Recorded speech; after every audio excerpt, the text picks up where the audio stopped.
I don't know why people think that women are not cut out for it, but I don't believe so. If a lady can become the president of India, of course she can be a fighter pilot, and that's what I believe. Hello friends, welcome to Delhi career group. My name is Munish. Swami Vivekananda ने एक बात कही थी, किसी भी society के हालात को जानना है तो उस सोसाइटी की वुमेन की ग्रोथ को देखो। अगर वुमेन के हालात ठीक हैं तो सोसाइटी की ग्रोथ ऑटोमेटिकली वहाँ से विजिबल होती है। इसी के तहत आज इस वीडियो के अंदर हम डिस्कस करेंगे इंटरनेशनल वुमेन्स डे के रिगार्डिंग, जो कि यूनाइटेड नेशन ने 1975 को डिक्लेयर किया था ऑफिशियली। लेकिन इसके साथ साथ कैसे इसका नाम पड़ा, व्हाट इज़ द रीज़न, कैसे ये स्टार्ट हुआ, वुमेन्स डे की बिगिनिंग कैसे होती है और कौन सी कंट्रीज़ इन्वॉल्व थी इसकी स्टोरी के पार्ट के अंदर, एंड मोस्ट इम्पॉर्टेंटली कौन सी विमेन थी जिन्होंने इसका एडवाइस दिया था पहली बार, सबसे पहली बार ओपिनियन किसने दिया था। और इसके साथ साथ यूपीएससी के पॉइंट ऑफ व्यू से एक क्वेश्चन यहाँ से बनने का चांस है, and that is related to the theme 2021 की जो थीम है इंटरनेशनल वुमेन्स डे से रिलेटेड, वो भी हम इस वीडियो में कवर करेंगे। और इसके साथ साथ finally some of the important personalities in the women domain हमारे देश से जो दुनिया भर के अंदर अपना लोहा मनवा चुकी हैं। Let's start now.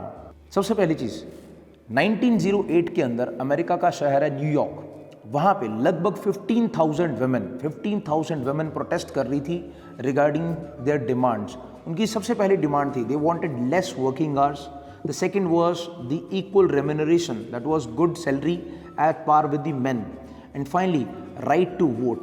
So these three conditions were there of the women in the protest in America in 1908. In the next very year 1909, National Socialist Party of America that declared the very first National Women's Day. धीरे धीरे time चलता रहा और चलते चलते एक German lady थी जिनका नाम है Clara Zetkin. You can see here Clara Zetkin. For the first time she put up the viewpoint that there should be an International Women's Day in a conference at Copenhagen, that is the capital city of Denmark. Please remember the capital, that is called as Copenhagen. वहाँ पे women की conference चल रही थी, लगभग 17 countries से 100 women leaders were present in that meeting. और वहाँ पे उन्होंने पहली बार इसका जो है एक ओपिनियन दिया था अपना, and later on it was accepted also. Many countries in Europe they started celebrating it as international women's day. But अगर हम बात करते हैं ऑफिशियल डे की, तो ऑफिशियल डे जो है वो सेलिब्रेट किया गया था for the first time in the year 1975 when United nation, दुनिया की वो बॉडी जो सारे के सारे इंटरनेशनल डेज को रिकॉग्नाइज करती है।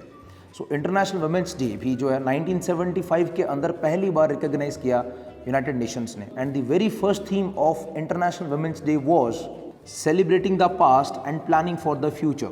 Now moving on to the 2021 International Women's Day, as we already discussed, 8th March every year is celebrated as International Women's Day, and the day has been fixed by United Nations only in the year 1975. अब यहाँ पे 2021 की जो theme है, that is important from UPSC exam point of view, women in leadership achieving an equal opportunity in COVID-19 world. So this is the theme of 2021 International Women's Day. Now let's understand how the day was fixed as the 8th March only. As the World War I was from 1914 to 18. History के अंदर आता है World War I जो 1914 से 18 के बीच में था। 1917 से लेकर 1923 के बीच में रशियन रेवोल्यूशन था।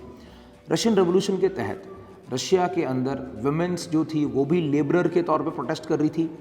रशियन रेवोल्यूशन के अंदर वुमेन्स जो थी उन्होंने बहुत बढ़ चढ़ के हिस्सा लिया था, बिकॉज रशियन रेवोल्यूशन जो है वो कहीं ना कहीं लेबर ओरिएंटेड रेवोल्यूशन था। और इस रेवोल्यूशन का रिजल्ट क्या था, जो वहाँ के ज़ार थे, ज़ार निकोलस II, जो वहाँ के राजा थे, राजा को ज़ार बोला जाता है रशियन रेवोल्यूशन के अंदर।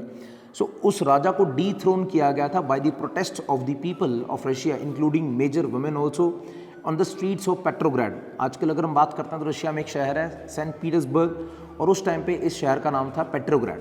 तो उसी शहर के अंदर वहाँ पे बहुत सारी वुमेन ने प्रोटेस्ट किया था।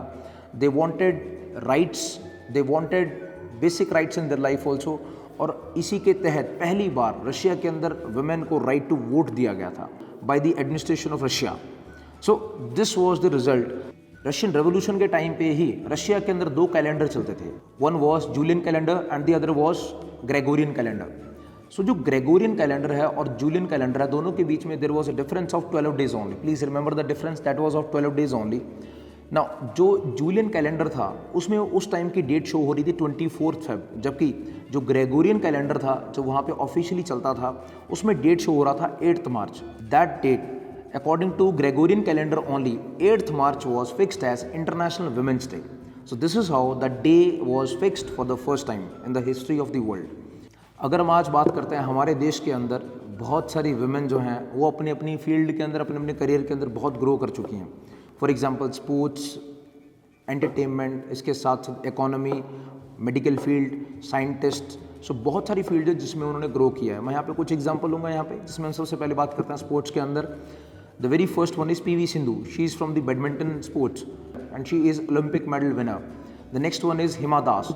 बहुत ही रिसेंट सिनेरियो के अंदर she has achieved very good heights in her life और बहुत ज़्यादा पीक पे जा चुकी हैं बहुत ही कम समय के अंदर. और बहुत ही रिसेंटली आसाम की गवर्नमेंट ने उन्हें DSP का दर्जा दिया है. सो आसाम की पुलिस के अंदर उनको DSP का जो पद है वो भी नियुक्त किया गया था. इसके साथ साथ मैरी कॉम ने लगभग 6 टाइम्स जो है वर्ल्ड चैंपियनशिप बॉक्सिंग की जीती है. इसके साथ साथ और बहुत सारी वुमेन हैं. For example Manu Bhaker, for the first time a very young girl and she is performing extremely well in the game of shooting. और उनको जो 2020 का अर्जुन अवार्ड भी दिया गया है. She has been rewarded with the Arjuna award. Apart from these sports personalities, economy के अंदर गीता गोपीनाथ, हमारे देश की एक्सपर्ट इकोनॉमिस्ट, जिनको IMF ने इंटरनेशनल मॉनेटरी फंड, जिसका हेडक्वार्टर है वाशिंगटन DC के अंदर, जो दुनिया में अगर किसी देश की इकोनॉमी के हालात ख़राब होते हैं, रिसेशन आता है, तो वहाँ पे वो मॉनेटरी हेल्प प्रोवाइड करती है. सो IMF ने जो है इंडिया की गीता गोपीनाथ को जो है मेंबर सेलेक्ट किया है to work in their administration. So apart from this, many defense oriented personalities, they have reached higher skills in their life. अगर हम बात करते हैं एयरफोर्स की, आर्मी की, नेवी की, इनमें भी बहुत सारी वुमेन रिसेंट सिनेरियो के अंदर अपने अपने करियर में ग्रो किए हैं. So these all were the important postulates related to the international women's day. I hope friends आपको इस वीडियो से काफ़ी कुछ जानने को मिला होगा. Thank you.